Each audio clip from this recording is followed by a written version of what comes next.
Hello student, कैसे हैं आप सब लोग। आई होप आप लोग अच्छे होंगे, अच्छे से पढ़ाई कर रहे होंगे। जैसे कि मैंने कोऑर्डिनेट ज्योमेट्री का शॉर्ट ट्रिक बनाया, आपको बहुत अच्छा लगा, उसके लिए तहे दिल से शुक्रिया। आपने बहुत प्यार किया इस वीडियो को। तो इस बार मैं आपको बताने वाला हूँ एरिया रिलेटेड टू सर्किल में कौन सी ट्रिक काम आ सकती है, जिससे कि आप थोड़ी सी कैलकुलेशन आसान कर सकते हो। ठीक है, स्टेप बाय स्टेप समझेंगे, जिससे कि जिस टाइप का क्वेश्चन आएगा तो उसमें कुछ चीजों का ध्यान रखना है आपको। देखो, कोई हार्ड एंड फास्ट रूल नहीं है कि यार ऐसे ही करना है, लेकिन आपको ये समझना है कि कौन सा क्वेश्चन आता है उसको अप्रोच कैसे करना है। मैं आपको इस वीडियो में ये बताने की कोशिश करूंगा कि आपको इसमें क्वेश्चंस की अप्रोच कैसे करनी है। ठीक है, तो किन किन चीजों का ध्यान रखना है वो चीज आप नोट करते जाना। अच्छा, जो मैं बता रहा हूँ उसको नोट कर लेना, जो भी आपको नया सा लगे उस चीज को आपको ध्यान रखना है। बहुत छोटी छोटी चीजें वो आपको शॉर्टकट बन जाएंगे आपके लिए। कैसे? अगर हम बात करें टॉपिक्स की, तो कौन कौन से टॉपिक हमें कवर करने हैं, तो आपको पता होना चाहिए सर्किल का पेरीमीटर यानी कि सरकमफ्रेंस, सर्कल का area, area of sector, area of segment, area of shaded portion. ये चार टॉपिक हैं जिन पे हमें कमांड करनी है। इस पे ही क्वेश्चन आने वाला है हमारे बोर्ड एग्जाम में। आगे देखते हैं। तो अब देखो, सबसे पहले कुछ बच्चे कहते हैं सर इस क्वेश्चन की शॉर्ट ट्रिक बता दो। देखो, पर्टिकुलर क्वेश्चन की आप कितनी की शॉर्ट ट्रिक याद रखोगे। आपको कुछ मैंने क्या किया, पूरी बुक से हर चीज को ध्यान में रखते हुए ये देखा है कहाँ हम कैलकुलेशन कम कर सकते हैं। सबसे पहले आपको पता है सर्किल के अंदर ट्राइंगल आ जाता है और ट्राइंगल का एरिया में कई बार निकालना पड़ता है। और जब एरिया की बात आती है तो कहीं ना कहीं राइट एंगल ट्राइंगल में हमें हाइपोटेनियस निकालनी पड़ती है, या फिर हाइपोटेनियस दिया होगा तो बेस निकालना पड़ेगा। ये सारी चीजें हैं। तो यहां से हम कैलकुलेशन सेव ऐसे कर सकते हैं, क्योंकि कुछ अगर आप कंक्लूजन करोगे क्वेश्चंस का, तो ये चार टाइप के ट्राइंगल बड़े फेमस हैं। ठीक है, जिसमें बेस और हाइट 6 या 8 के क्रम में दे रखा होगा, तो याद रखना इसका हाइपोटेनियस 10 आता है। 6, 8, 10। 3, 4 के कॉम्बिनेशन में 5 आता है। ठीक है, 3, 4 के कॉम्बिनेशन 5 आता है। 5, 12 के कॉम्बिनेशन में 13 आता है। और 24 और 7 की कॉम्बिनेशन में 25 आता है। तो देखो, अगर तुम्हें ये याद रहा, फॉर एग्जाम्पल तुम्हें याद रहा कि अगर हाइपोटेनियस 25 है और बेस 24 है, तो परपेंडिकुलर 7 होगा, या फिर 7 परपेंडिकुलर है, 24 बेस है, तो हाइपोटेनियस 25 आएगा। तो आपने टाइम बचा लिया। देखो, मैंने कहा ना, अगर हम इस चीज को बारीकी से समझेंगे पेपर के लिए कि हम कहाँ अपनी कैलकुलेशन को सेव कर सकते हैं, क्योंकि आपको पेपर में ये थोड़ी लिखना है कि आपको पाइथागोरस पता है कि नहीं पता है कि हाइपोटेनियस का square is equal to base square plus height square. आपको तो सीधा साइड ढूंढनी है। आपको सीधा साइड ढूंढनी है। अगर वो पता है तो बहुत अच्छी बात है, क्यों आप इतना परेशान रह रहे हो। ठीक है, तो यानी कि अगर कहीं भी पाइथागोरस यूज हो रही होगी तो मोस्ट लाइकली चांसेस हैं कि इनमें से ही कोई ना कोई आएगा।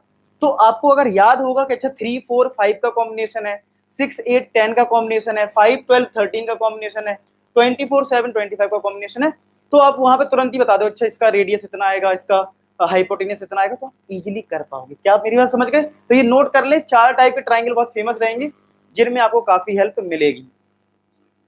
आगे बात करें कुछ टेक्निक्स की। आपको पता है कि यार जब भी सर्कल का एरिया करोगे, और विदाउट सर्कल का एरिया तो कुछ है ही नहीं, सेक्टर का एरिया निकालते उसमें भी सर्कल का एरिया तो आ ही जाता है कहीं ना कहीं, तो उसमें रेडियस का स्क्वायर होता है। क्या होता है? रेडियस का स्क्वायर। यानी हमें स्क्वायर कुछ इजीली आने चाहिए करना। ठीक है, कुछ को तो हम मल्टीप्लाई करके कर लेते हैं, कुछ का तरीका पता होना चाहिए। मान लो बहुत बार ऐसा होता है रेडियस 15 दे रखी है, और हमें पता है रेडियस अगर 15 है तो कहीं ना कहीं 15 का स्क्वायर करना पड़ सकता है। हो सकता है कभी रेडियस 25 आ जाए, 25 का स्क्वायर करना पड़ सकता है। ठीक है, कभी ना कभी हो सकता है कुछ और आ जाए। तो आपको मैं 15 की ट्रिक बता देता हूं, जिसमें भी, क्योंकि मैंने कहा ना छोटे छोटे स्टेप आपके सेकंड्स बचाएंगे, उन सेकंड से आपका टाइम सेव होगा। ऐसे समझना है। ठीक है, 45 का स्क्वायर, 55 का स्क्वायर। अब इसको समझना कि इसमें क्या है। बहुत से बच्चों को पता होगा 15 का स्क्वायर 225 होता है। ठीक है, अब हो सकता है इसके बाद ना भी पता हो सकता है पता भी हो, तो मैं आपको ट्रिक बता रहा हूँ डायरेक्ट कैसे करते हैं विदाउट मल्टीप्लीकेशन। आप याद रखना, जब भी लास्ट में 5 आए, 25 जरूर आएगा। ठीक है, अच्छा 5 का तो 25 आ गया, इधर लिखा हुआ 3, 2 लिखा है यहाँ पे। 2 के बाद क्या आता है? 3, तो उसके साथ मल्टीप्लाई करना है इस 2 का, तो 2 इंटू 3 कितना होता है? 625। चलो इसमें आ जाओ, 35 का स्क्वायर करना है, 25 लिख दो। अब ये जो 3 बचा है, 5 का 25 आ गया समझ लो। 3 के बाद क्या आता है? 4, 3 इंटू 4, 12 होता है, तो इसका आंसर यही, चेक कर लेना। सिंपल, इधर 5 का 25 लिख दो, इधर बचा 4, 4 के बाद क्या आता है 5, तो 4 इंटू 5 कितना हो गया 20। समझ, मैं आपको इसलिए बता रहा हूँ ये चीजें क्योंकि बहुत बार ऐसा होगा कि आपके पास नंबर इस तरीके से आ जाएगा 45 का स्क्वायर, या हो सकता है स्क्वायर रूट आ जाए कहीं, क्योंकि यहाँ पे स्क्वायर और स्क्वायर रूट यही दो हैं, क्योंकि पाइथागोरस लगेगी। अगर आपको पता है पाइथागोरस लगेगा, पाइथागोरस अगर आपका लग रहा होगा तो कहीं ना कहीं स्क्वायर या स्क्वायर रूट हो रहा होगा, ठीक है, कहीं ना कहीं स्क्वायर रूट हो रहा होगा, तो आपको समझना है। अब मान लो कहीं स्क्वायर रूट करके आ जाए 20425, तो आपको ये समझना है कि अच्छा 25 का तो 5 हो गया, और 4 इंटू 5 20 होता है, तो यानी 45 का स्क्वायर है। एक बार करके देख लेना इस ट्रिक से, तो आप डायरेक्ट कर पाओगे, नहीं तो पता चले प्राइम फैक्टर करते जा रहे हो 2 से, फिर 3 से, 5 से, उसमें बहुत टाइम लग जाएगा यार, ठीक है। ऐसे ही 55 का करना है, तो 5 का तो 25 आ गया, इस 5 के बाद क्या आएगा 6, तो 5 इंटू 6 कितना होता है 30। इस तरीके से आप इजीली स्क्वायर कर सकते हो, बहुत अच्छी टेक्निक है, ठीक है। अच्छा, इसके बाद हमें कहीं ना कहीं स्क्वायर रूट करना पड़ जाता है, पाइथागोरस लगती है तो कहीं ना कहीं स्क्वायर रूट आ जाता है, तो हमें स्क्वायर रूट की भी टेक्निक पता होनी चाहिए। देखो यहाँ पे अगर इस चैप्टर की बात करें तो बहुत सिंपल से कॉन्सेप्ट है, सर्कल का एरिया, वो सब चीजें हमें आती हैं। मैं आपको बताने जा रहा हूँ कहाँ पे हम कैलकुलेशन कम कर सकते हैं हमारा, क्योंकि ये वीडियो का मकसद है शॉर्ट ट्रिक, कहाँ पे शॉर्ट ट्रिक काम आ सकती है। तो यहाँ पे √23 की अगर मैं बात करूँ, जनरली आप लोग लॉन्ग डिवीजन मेथड करते हो, कुछ बच्चे तो कर ही नहीं पाते, कहते सर हमें भूल गए, हमें नहीं आता लॉन्ग डिवीजन मेथड। तो अब मैं आपको जो तरीका बता रहा हूँ बहुत परफेक्ट है, और इसके बाद आपको लॉन्ग डिवीजन लगाने की भी जरूरत नहीं पड़ेगी। कैसे, 23 को जो भी नंबर का आपको स्क्वायर रूट करना हो, आप ये देखना कि यार हमें ऐसा कौन सा नंबर पता है जिसका हम स्क्वायर रूट निकाल सकते हैं, ठीक है। तो क्या आप स्क्वायर रूट 25 पता है आपको, 23 के क्लोजेस्ट में कौन सा है 25, तो इसको हम क्या 25 माइनस 2 लिख सकते हैं, 25 माइनस 2। अच्छा बहुत बढ़िया, अब क्या करना है आपको, 25 का स्क्वायर रूट 5 होता है, बीच में माइनस है तो माइनस लगाना है, ये 2 लिखा तो 2 लिख देना है। अब देखो यहां से अपॉन में तुम्हें क्या करना है, 2 लिख के, ये जो 2 है ना ये हमेशा रहेगा, मल्टीप्लाई करना है इधर जो नंबर है यानी 5, ठीक है। तो आपका देखो यहाँ पे 5 माइनस 2, 2 जब कैंसिल हो गया, यहाँ पे बचा 1/5, तो 5 माइनस 0.2 आ गया, सॉल्व करोगे तो 4.8 आ गया, और मैंने पहले से वैल्यू कैलकुलेटर से निकाल के रखी है 4.79, जो कि अप्रोक्सीमेट 4.8 होती है, और तुम्हारा आंसर आ जाएगा। आई बात समझ में, क्या करना है फिर से सुनो, जिसका भी स्क्वायर रूट कभी आ जाए तुम्हारे पास इसमें, तो आपको करना क्या है, ऐसा नंबर ढूंढना है इसके क्लोजेस्ट में जिसका स्क्वायर रूट तुम्हें पता हो। तो मैंने 25 माइनस 2 लिख लिया, फिर क्या करना है, इस नंबर का तो स्क्वायर रूट लिख देना, माइनस है तो माइनस लगा देना, जो भी यहाँ नंबर है वो लिख देना, डिवाइड में ये वाला जो 2 है वो हमेशा रहेगा हर स्क्वायर रूट में, मल्टीप्लाई कर देना इधर वाला नंबर बस, और सॉल्व कर देना, आंसर आ जाएगा। एक और कर देता हूं, जैसे 21 है, 21 है, 21 के क्लोजेस्ट में क्या है 25, ठीक है। तो आपने क्या किया 25 माइनस 4 कर लिया, 25 का स्क्वायर रूट 5 कर लिया, माइनस यहां जैसा भी वैसे ही करना है, 4 है तो 4 ही लिखना है, अपॉन 2, ये 2 भी रहता है, मल्टीप्लाई में इधर वाला नंबर आता है, ठीक है।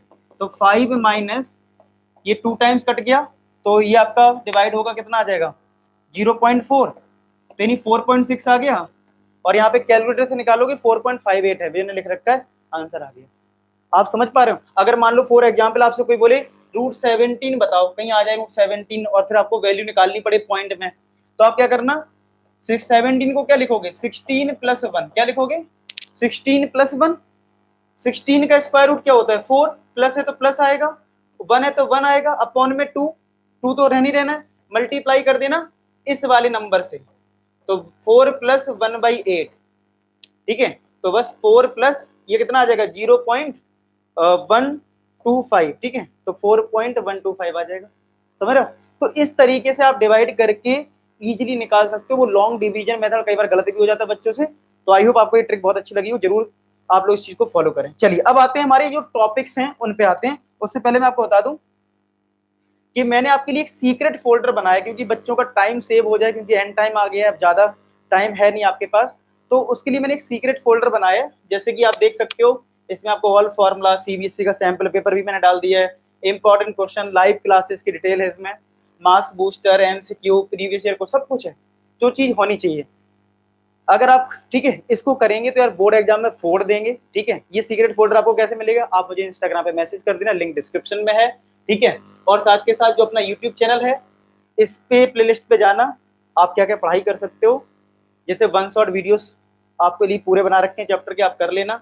एमसीक्यू क्वेश्चंस ऑलरेडी अवेलेबल हैं, सैंपल पेपर का सॉल्यूशन अवेलेबल है, formula in one shot available है। तो यार ये सब चीजें देख लेना आप, ठीक है, आपकी बहुत हेल्प होगी। चलिए अब आते हैं सर्किल में हमें क्या क्या सीखना होता है। सर्किल में जब ये सर्किल है मेरा, अगर मैं कोई दो पॉइंट को ज्वाइन करके एक लाइन ड्रॉ कर दूं तो इसी को बोलते हैं कॉर्ड। ये हमारे लिए क्या हो जाती है, कॉर्ड। और यही कॉर्ड अगर हमारी सेंटर से पास हो जाती है, सेंटर से पास हो जाती है तो इसको बोल देते हैं डायमीटर। क्या बोल देते हैं, डायमीटर। आर्क क्या होता है, आर्क हमारा होता है जैसे अगर ये मेरी कॉर्ड है फॉर एग्जांपल, ये मेरी कॉर्ड है तो ये दो पॉइंट है फॉर एग्जांपल, सरकमफ्रेंस पे कोई एक पार्ट को कट कर दिया जाए तो ये आर्क बन जाता है। और क्वाड्रेंट क्या होता है, अगर ये मेरा पूरा सर्किल है तो सर्किल का 1/4 पार्ट अगर मैं लेता हूं तो इसको क्वाड्रेंट बोलते हैं। और यहाँ पे जो एंगल होता है वो 90 डिग्री होता है। कितना होता है, 90 डिग्री। तो ये बेसिक चीजें थोड़ी सी हमें सर्किल के बारे में पता होनी चाहिए, वो मैंने आपको बता दी। नेक्स्ट है सर्किल का सरकमफ्रेंस क्या होता है। तो यार सर्किल का सरकमफ्रेंस होता है 2 पाई आर और एरिया क्या होता है पाई आर स्क्वायर, सिंपल। ठीक है, तो आप देख रहे हो यहाँ पे आर स्क्वायर आएगा, तो मैंने जो आपको स्क्वायर की टेक्निक बताई है ना तो वो यहाँ पे यूज हो सकती है। ठीक है, तो इसको ध्यान रखें। अब जैसे ये क्वेश्चन आ गया, अब इसमें देखो ये एनसीईआरटी का क्वेश्चन है, हो सकता है कुछ लोग अलग तरीके से करते हो, समझते हैं कैसे करना होता है क्वेश्चन। लिखा radius of 2 circle are this, दो सर्किल है आपके पास। ठीक है, आपके पास दो सर्किल है, एक का रेडियस है 19 और एक का रेडियस है 9। ठीक है, are respectively. Find the radius of circle, एक सर्किल है जिसकी रेडियस तुम्हें बतानी है, मान लो आर है। ठीक है, विच हैज सरकमफ्रेंस, इसकी जो सरकमफ्रेंस है वो sum of the circumference of 2 circle. तो ये मान लो C1 है और ये C2 है।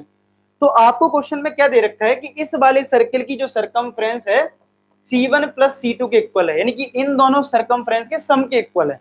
अब कुछ बच्चे क्या करेंगे, पहले इसकी सरकमफ्रेंस निकालेंगे, फिर इसकी सरकमफ्रेंस निकालेंगे, इसकी निकालेंगे, तब पुट करेंगे।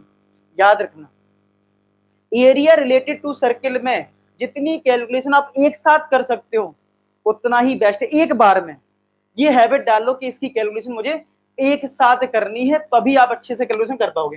तो मैं यहाँ पे अलग अलग कुछ नहीं करूंगा फाइंड आउट, मैं सीधा लिखूंगा। कैसे, मैं मान लेता हूं इसकी रेडियस R1 है और ये रेडियस R2 है। ठीक है, चलो कैपिटल C जो है वो इसको रिप्रेजेंट कर रहा है, तो इसकी सरकमफ्रेंस क्या होगी 2 पाई R।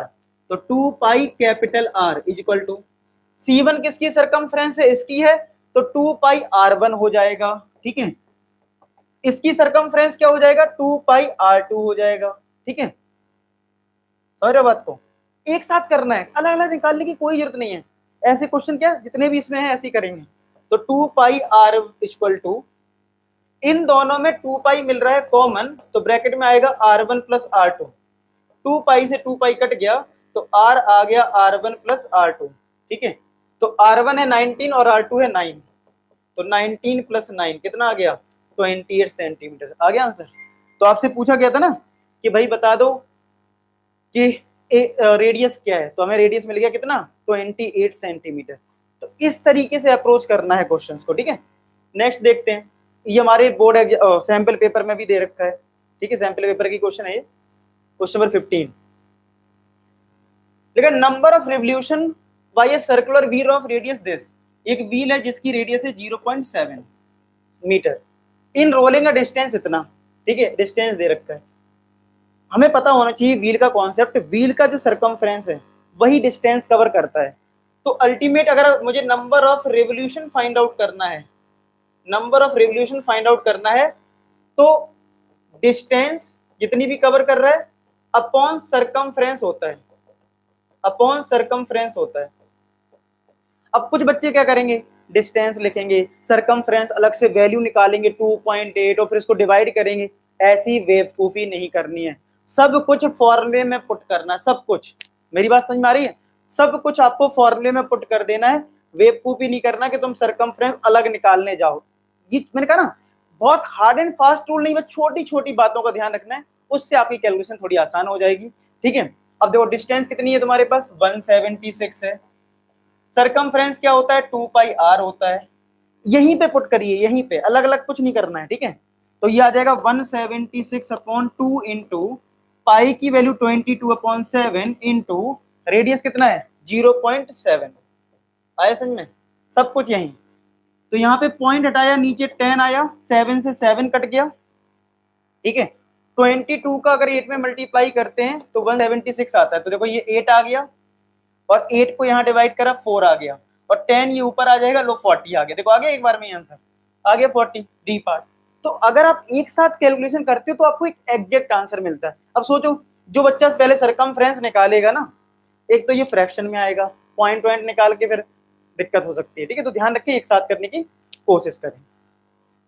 नेक्स्ट आता है एरिया ऑफ सेक्टर। सेक्टर क्या होता है, अगर ये सर्कल है और ये सेंटर है, अगर मेरा कोई एक एंगल बन रहा है यहाँ पे, तो रेडियस के बीच में जो एरिया आता है, जैसे ये दो रेडियस है ना, इसके बीच में जो एरिया बन रहा है इसी को बोलते हैं एरिया ऑफ सेक्टर। मतलब ये सेक्टर होता है तो इसका एरिया निकालना होता है, हालांकि ये सेक्टर है। ठीक है, तो अगर आपको एरिया ऑफ सेक्टर निकालना तो आपने फॉर्मूला पढ़ा होगा एरिया ऑफ सेक्टर का,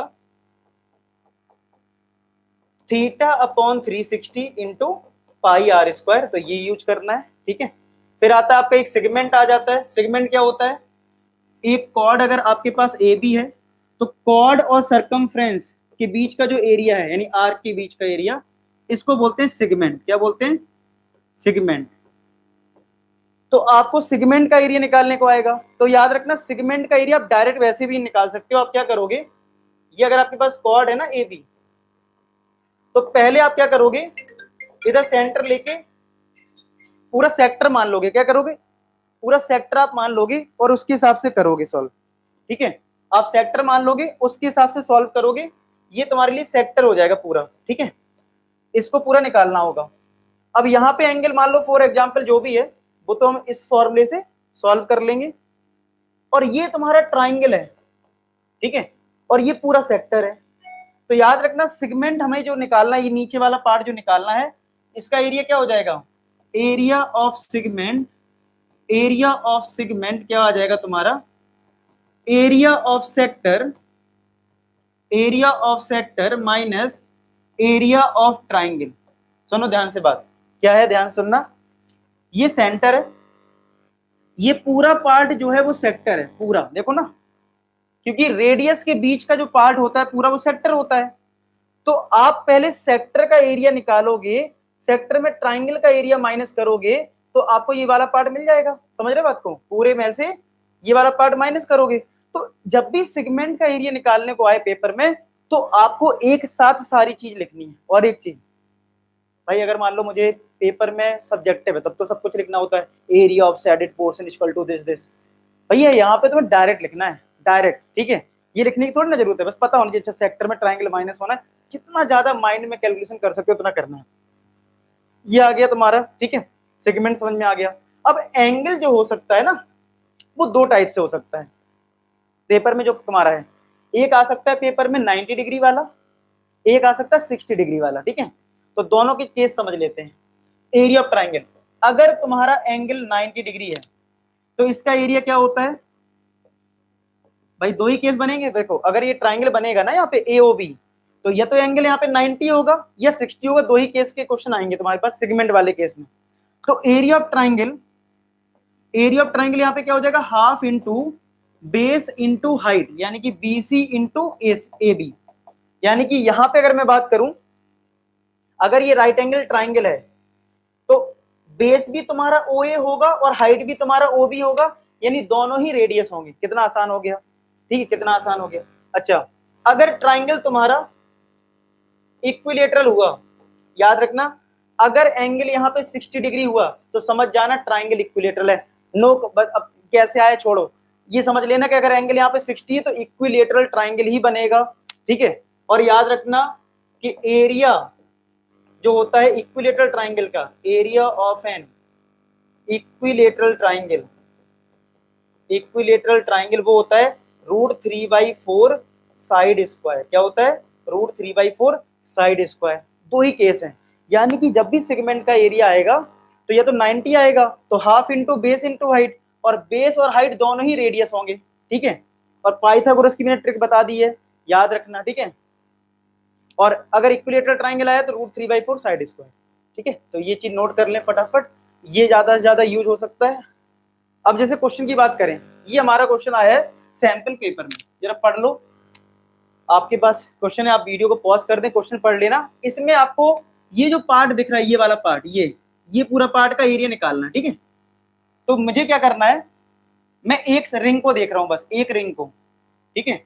और ये कुछ कॉर्ड बनी हुई है, और मैं सिर्फ नीचे वाले पार्ट का एरिया निकाल रहा हूं, ये वाला पार्ट का एरिया, इसको बोलेंगे सेगमेंट, क्योंकि ये कॉर्ड और आर्क के बीच में आ रहा है। ये वाला एरिया मुझे निकालना है पहले। अगर मैंने ये एरिया निकाल लिया नीचे वाला, तो अब तुम्हें ट्रिक सोचनी है कि यार तुम्हें कितने की जरूरत है। तुम्हें दिमाग ये लगाना है कि अगर मैंने इस कॉर्ड के नीचे का एरिया निकाल लिया, वही इधर होगा, वही इधर होगा, वही इधर होगा, वही इधर, इधर, इधर, इधर। यानी कि एक एरिया निकालने के बाद कितने टाइम्स करना है, देखो 1 2 3 4 5 6 7 8, यानी कि एक सेगमेंट का एरिया निकाल लो और उसमें 8 का मल्टीप्लाई कर दो, सिंपल। और एक साथ करना है, क्या करना है, कोई फॉर्मूला नहीं, सीधा लिखना है क्या, 8 times area of segment, area of segment, simple, एक लाइन में। और ये भी नहीं लिखना है, वो तो मैं तो समझा रहा हूं कैसे बिल्कुल डायरेक्ट करना है। अब है क्या, इसमें एक चीज मेंशन है कि जो ए बी कॉर्ड है ना, वो रेडियस के इक्वल है। मतलब यहाँ पे अगर मैं सेंटर ले लूं और ये ए बी कॉर्ड है ना, तो बोला गया है रेडियस के इक्वल है ये कॉर्ड, तो यानी कि तीनों साइड इक्वल है। भाई अगर एक बताओ, कॉर्ड की लेंथ रेडियस के इक्वल है, और ये भी रेडियस, ये भी रेडियस, ओवरऑल तीनों लेंथ इक्वल होगी। और तीनों लेंथ इक्वल कब होती हैं, जब एंगल 60 डिग्री होता है कि नहीं होता है। तो अब बताओ सेगमेंट का एरिया क्या होता है, area of sector minus area of triangle, होता है कि नहीं होता है। 8 टाइम्स सेक्टर का, एक साथ लिखना है, कोई कैलकुलेशन अलग अलग नहीं करेगा, पहले पता चले ट्राइंगल का एरिया निकाल रहे हो, सेक्टर नहीं करना है, एक साथ सब कुछ एक साथ। एरिया ऑफ सेक्टर क्या होता है, थीटा अपॉन 360 इंटू पाई, इसमें रेडियस 1 है, ठीक है, लेंथ जो है कॉर्ड की 1 है, तो रेडियस भी 1 ही है, pi are square, theta upon 360 pi are square, minus area of triangle. अब ट्राइंगल की मैंने ट्रिक बता दी है कि 60 डिग्री आ जाए इक्विलेटरल ट्राइंगल, और इक्विलेटरल ट्राइंगल का एरिया क्या है, क्या है, √3/4 साइड स्क्वायर, ठीक है। तो √3/4 और इसकी साइड क्या है, वो रेडियस के इक्वल, यानी 1 का स्क्वायर, बस बात खत्म। अब सोचना पेपर में ये क्वेश्चन आएगा तो ना तो आपको ये स्टेप लिखना है, ना तो आपको ये स्टेप लिखना है, आपको सीधा ये लाइन लिखना है। ये तो मैं समझा रहा हूं ना कैसे आया है, आपको तो ये पता होना चाहिए। अच्छा कैसे सोचोगे, अच्छा इसका एरिया निकालना है, ये सेगमेंट है, सोचो पेपर में देखो कैसे करना है। अच्छा सेगमेंट है, सेगमेंट का एरिया आता है ट्राइंगल का एरिया, माइनस करना होगा सेक्टर के एरिया से, सीधा सेक्टर का फॉर्मूला लगा दो, ट्राइंगल का फॉर्मूला लगा दो, बस सीधा आंसर। आप मुश्किल से 30 सेकंड के अंदर कर सकते हो क्वेश्चन, 30 सेकंड भी नहीं लगना चाहिए, कुछ लोग तो और शॉर्ट में कर लेंगे। 0 से 0 कट गया, ये पाई अपॉन ये 6 टाइम्स कट रहा है, पाई/6 आ गया, और यहाँ पे √3/4। सोचो ये आपका 8 टाइम्स कौन सा है, पाई/6 √3/4, ये आ गया आंसर। आई बात समझ में, कैसे शॉर्ट में करते हैं। कुछ बच्चे बिल्कुल इसमें पता 5 सेकंड में कर देंगे, कैसे मैं बताता हूँ। कैसे सोचेगा 5 सेकंड में कैसे करेगा। अच्छा ये 8 टाइम्स करना है, क्योंकि ये एरिया इसके बराबर 8 टाइम्स किसका एरिया, सेक्टर का एरिया, थीटा 60 है, 60 अपॉन 360 यानी 1/6 पाई आर स्क्वायर, रेडियस 1 है, पाई/6, ठीक है, माइनस ट्राइंगल का एरिया करना है, ट्राइंगल इक्विलेटरल बन रहा है, इक्विलेटरल का एरिया √3/4 साइड स्क्वायर, और साइड 1 है, लो हो गया आंसर। आई बात समझ में, कैसे करते हैं बच्चे, ऐसे करते हैं। मैंने कैसे कर दिया, 5 सेकंड लगे कि नहीं लगे, आप भी करके देखो। सेक्टर कैसे देखो, सेक्टर का एरिया थीटा अपॉन 360, अच्छा 60 है, 60 upon 360 1/6 pi are square, R 1 है, पाई/6। इक्विलेटरल ट्राइंगल का एरिया √3/4 साइड स्क्वायर, साइड कितना है 1, √3/4। एक बार में माइंड में कर लिया। आप कह रहे हो सर इतना बड़ा पेपर नहीं है, बड़ा पेपर, समझो मेरी बात, ठीक है। अच्छा कमेंट सेक्शन में बताना इसके बाद आपको किस चैप्टर की शॉर्ट ट्रिक चाहिए, ट्राइंगल या ट्रिग्नोमेट्री, कमेंट सेक्शन में सब लोग लिख देना, मुझे पता लग जाए उस पर पहले पहले काम करना है, ठीक है। चलो नेक्स्ट देखो, अब जैसे ये है in the figure area of shaded portion, आपको ये एरिया निकालना है, और यहाँ पे सेंटर दे रखा है, ठीक है। अब ये बताओ अगर ये सेंटर है तो ये डायमीटर है। और अब कैसे डायरेक्ट ऑब्जर्वेशन करते हैं समझना, अगर ये डायमीटर है इसका मतलब ये वाला पार्ट जो है सर्किल के एरिया का हाफ है, और सर्किल के एरिया के हाफ में से इस ट्राइंगल के एरिया को माइनस करना है, सिंपल। यानी अब डायरेक्ट कैसे लिखोगे, कुछ नहीं करना है, सर्किल का एरिया पाई आर स्क्वायर है, हाफ करना है, माइनस कर देना है कौन सा, एरिया ऑफ ट्राइंगल, सिंपल, ऐसे एक बार में। और ये मैं लिख रहा हूं, आपको इसको भी लिखने की जरूरत नहीं क्योंकि ऑब्जेक्टिव पेपर है, ठीक है। अच्छा जी, बहुत बढ़िया। अब रेडियस तो देखो यहां से मिलेगी। अब मैंने आपको एक चीज बताई थी ना, अगर थोड़ा सा आपको पहले से पता होगा कि 6 8 के कॉम्बिनेशन में अगर यहाँ 90 डिग्री एंगल है तो ये लेंथ कितनी होगी, AC कितना होगा, 6 8, शुरुआत में जाओ 10 था, कितना था, अब बताओ 6 8 से 10 आ गया। अब देखो माइंड में कैसे होता है, अच्छा 6 8 है, हाइपोटेनियस 10 आएगा तो इसका रेडियस 5 आएगा, तो लो हाफ इंटू पाई, रेडियस 5 हो गया, काम खत्म, माइनस माइनस, और ट्राइंगल का एरिया क्या है, हाफ इंटू बेस तुम्हारा 6 है और परपेंडिकुलर तुम्हारा 8 है, एक साथ सॉल्व कर दिया आंसर। पाई की वैल्यू जो भी दे रखी होगी क्वेश्चन में 3.14 वो रख देना, और यहाँ पे कितना 3 हो गया 24, कैंसिल कर लो, हो गया सर, समझ रहे बात को। तो अब नहीं तो कुछ लोग पहले पाइथागोरस लगाएंगे, फिर 10 निकालेंगे, फिर उसको हाफ करेंगे, माइंड में करना सीखो। जो ट्रिक्स मैं बता रहा हूँ ना बहुत परफेक्ट है आपके लिए, इतने से बहुत बढ़िया काम हो जाएगा। अब जैसे ये क्वेश्चन है, ये सैंपल पेपर का है, बोला एरिया ऑफ सैडेड पोर्शन बताओ, और ये एक स्क्वायर है जिसकी साइड है 14 सेंटीमीटर। अब कुछ लोग करेंगे, सोचेंगे स्क्वायर के एरिया से क्या क्या माइनस हो रहा है, ठीक है। अब आप ध्यान से देखना कि कैसे ऑब्जर्वेशन से करते हैं। अगर मैं यहाँ पे एक लाइन ड्रॉ करूं इधर, ये वाला जो पार्ट है ना, मैं इधर बना लेता हूं, ऐसा कुछ बना हुआ, ठीक है, ये बीच में है एच है और ऐसा बना हुआ, ये तो पहले से सैडेड पोर्शन है। मैं क्या कर रहा हूं, इधर वाला जो पार्ट है ना, ये वाला पार्ट, इस पार्ट को मैं यहां फिल कर दे रहा हूं, क्योंकि देखो ये वाला पार्ट आराम से फुल हो जाएगा, देखो यहां से इस वाले पार्ट को मैं यहां फिल कर देता हूं, ठीक है, इस वाले पार्ट को मैं यहां फिल कर देता हूं, यानी यहां से खाली हो गया। अब यहाँ पे ये पार्ट नहीं बचा, इसको ऐसे सोचो, मैं व्हाइटनर लगा देता हूँ, ये पार्ट हट गया, अब ये पार्ट हट गया और तुम्हारा ये वाला पार्ट यहाँ पहुंच गया, ठीक है, ये पार्ट यहाँ पहुंच गया। अब तुम्हें इसका एरिया निकालना है, इस वाले पार्ट का। भाई सैडेड पोर्शन का तो मतलब यही है कि कहाँ डार्क है, तो ये देखो स्क्वायर के एरिया का क्या हो गया, हाफ हो गया, और स्क्वायर का एरिया क्या होता है, साइड स्क्वायर अपॉन 2 कर दो, यानी 196 अपॉन 2 कर दो 98, हो गया आंसर।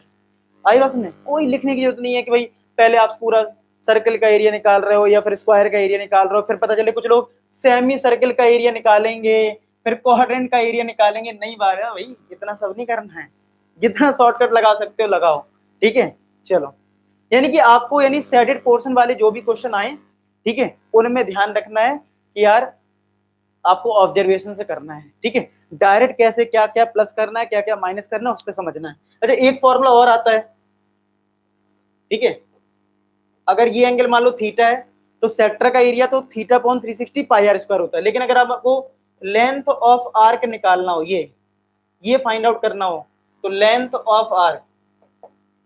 ऑफ आर्क निकालना हो, अगर थीटा दे रखा है तो वो हो जाता है theta upon 360 into 2 pi R. जैसे एरिया में पाई आर स्क्वायर लेते हैं और आर्क में सरकमफ्रेंस लेंगे, सिंपल, ठीक है, आर्क में सरकमफ्रेंस लोगे तो ये फॉर्मूला अपना याद रखें। चलिए लास्ट क्वेश्चन है, हाँ ये लास्ट क्वेश्चन है, आई होप आपको आज कुछ क्लियरिटी आई हो कैसे इन क्वेश्चंस को आसान करना है।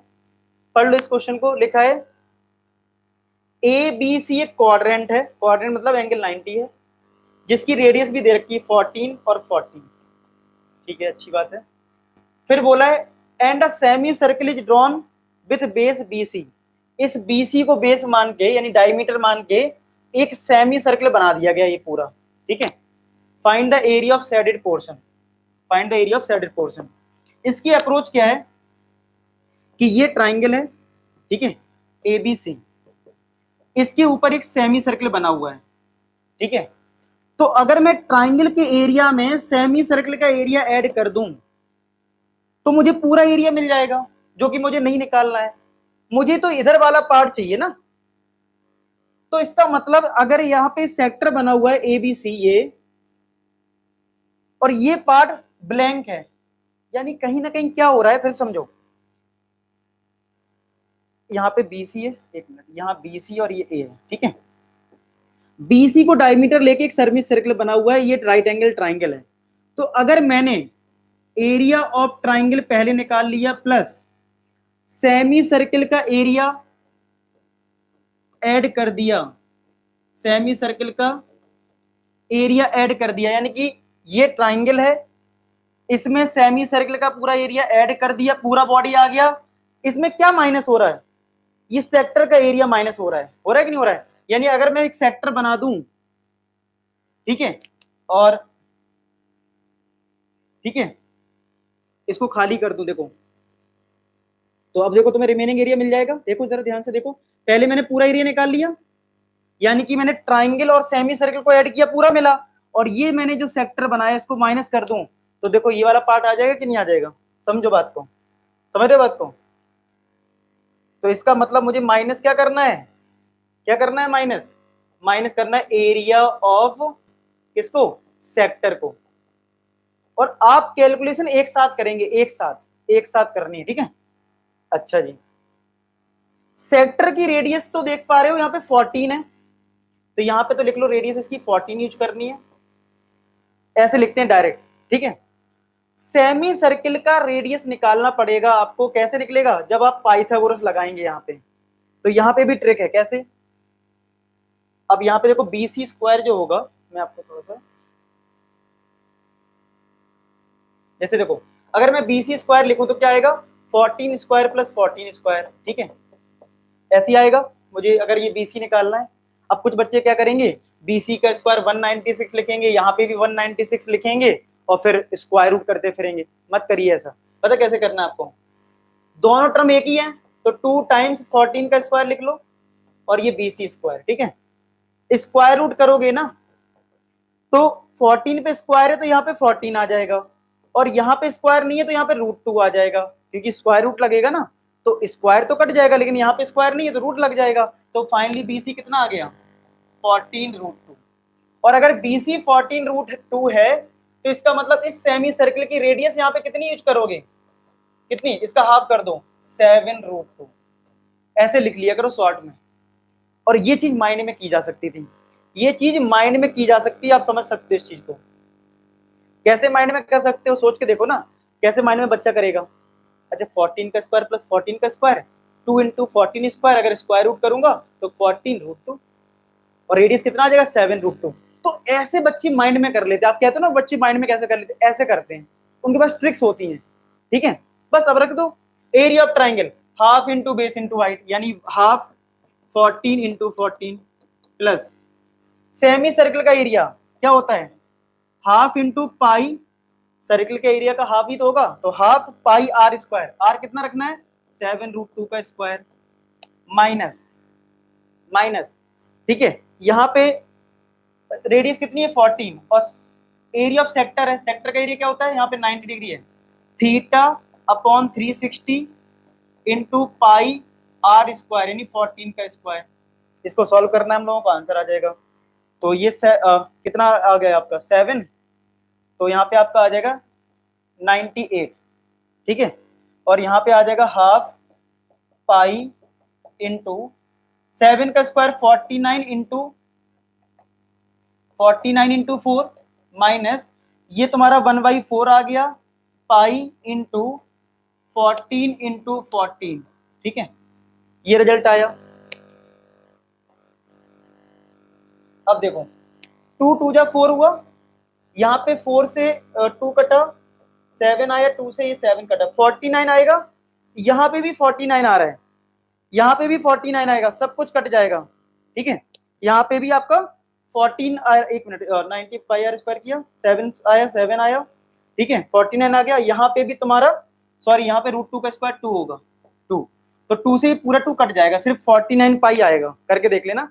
यहाँ भी 49 पाई आएगा, 7 इंटू 7 कितना होता है 49, तो देख रहा हूँ सब कुछ कट गया, सब कुछ कट गया, तो यानी 98, और ये इस पूरा इससे कट गया 0 यहाँ पे, तो 98 आंसर।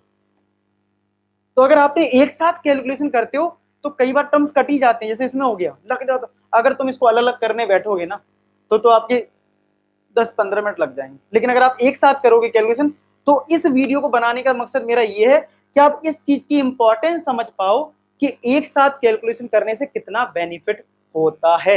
माइंड आप ऐसे चलाना शुरू करो। अगर अभी तक नहीं किया है तो छोड़ दो लॉन्ग प्रोसेस, शॉर्टकट लगाना शुरू करो और अपने क्वेश्चंस को एनालिसिस करना शुरू करो। मैं कैसे एक बार में थिंक कर सकता हूँ, पूरा एक बार में कैसे लिख सकता हूँ, इस पे फोकस करिए। आई होप वीडियो बहुत अच्छा लगा हो। हमेशा तरह अपने वीडियो को प्यार दे देना और आप लोग जरूर कमेंट सेक्शन में लिखना आपको नेक्स्ट वीडियो किस पे चाहिए। मिलते हैं नेक्स्ट वीडियो, तब तक अपना ख्याल रखें। Bye bye to all. Last में एक ही बात बोलूंगा, आप सभी सफल हो। धन्यवाद।